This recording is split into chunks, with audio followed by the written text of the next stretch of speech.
Sasakala Gunung Tangkuban Parahu. Kacaritakeun di zaman baheula aya saorang wanoja anu jenenganna Dayang Sumbi. Anjeunna miboga putra anu ngaranna Sangkuriang. Dayang Sumbi jeung Sangkuriang miboga hiji anjing anu ngaranna Situmang. Beuki lila Sangkuriang tumuwuh jadi seorang jajaka anu gagah jeung resep moro. Di hiji poe Dayang Sumbi nitah Sangkuriang neangan Kijang. Anjeunna hoyong nuang ati Kijang. Sangkuriang oge nurutkeun parentah Dayang Sumbi. Moro Kijang dibarengan ku Situmang. Nalika dileuweung, Sangkuriang nempo Kijang nu keur susulumputan. Sangkuriang nitah Situmang ngudag Kijang. Tapi Situmang nolak parentah Sangkuriang. Sangkuriang tuluy ngambek ka Situmang. Mun teu nurut wae kana parentah kuring, kapaksa kuring ngalaati anjeun Tumang. Tapi Situmang angger henteu ngagugu parentahna.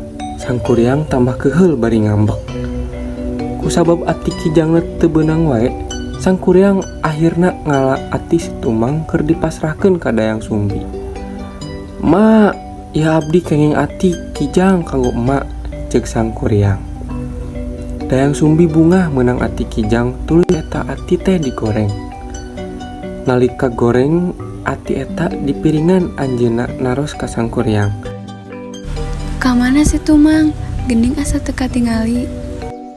"Ma, saleresna nu dituang ku emak teh atina Situmang."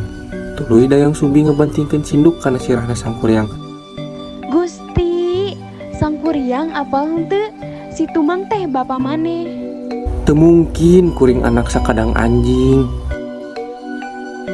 Emak baheula nikah jeung manusia titisan dewa anu dikutuk jadi sakandang anjing, nyaeta Situmang. "Kuring teu percaya." Sangkuriang teu narima bari oge ngambek kana perlakuan emana. Anjeunna kabur nyangka yen emana leuwih nyaah ka Situmang. Dayang Sumbi kaduhung, anjeunna nyuhunkeun panghampura ka para dewa.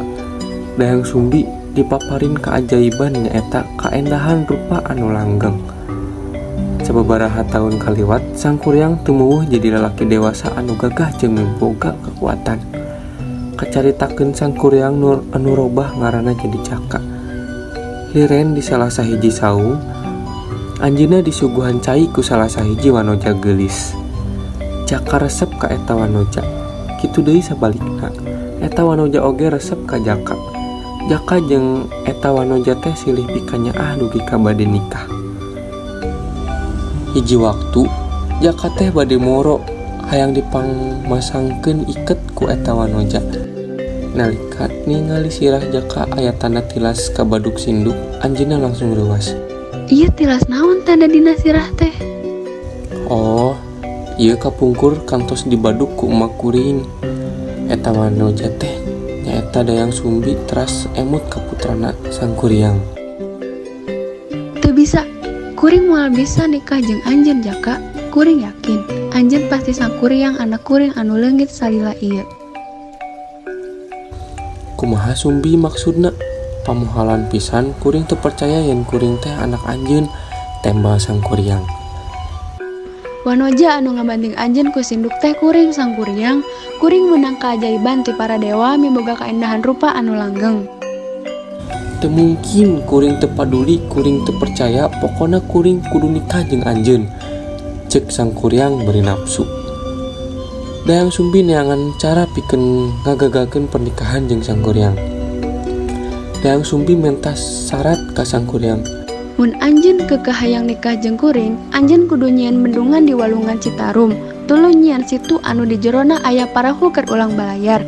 Ieu syarat teh kudu beres saacan fajar nembongan." Sangkuriang nyangkupan kana pamenta Dayang Sumbi. Dina nyumponan eta syarat, Sangkuriang dibantuan para baladna nyaeta jin pikeun ngabendung aliran Walungan Citarum jeung nyieun situ anu saluyu jeung sesuai kahayang Dayang Sumbi. Dayang Sumbi hariwang, anjeunna sieun kudu nikah jeung Sangkuriang. Anjeunna neangan cara pikeun ngagagalkeun usaha Sangkuriang. Dayang Sumbi teh miboga jarum sakti, anjeunna tuluy niupkeun mantra kana eta jarum. Nu matak munculkeun cahaya anu nyababkeun hayam jadi kongkorongo, langit oge jadinya angan, tanda yen pajar geus datang. Ngadenge sora hayam, para jin liren tina panggaweanana. Sangkuriang kacida ambekna bari ngarasa curiga kana akal-akalan Dayang Sumbi. Sangkuriang masih terpercaya yen waktu fajar geus datang. Tuluy ku kekuatan magisna Sangkuriang najong parahu nu dijieuna nepi ka tibalik. Anu saterusna disebut Gunung Tangkuban Parahu.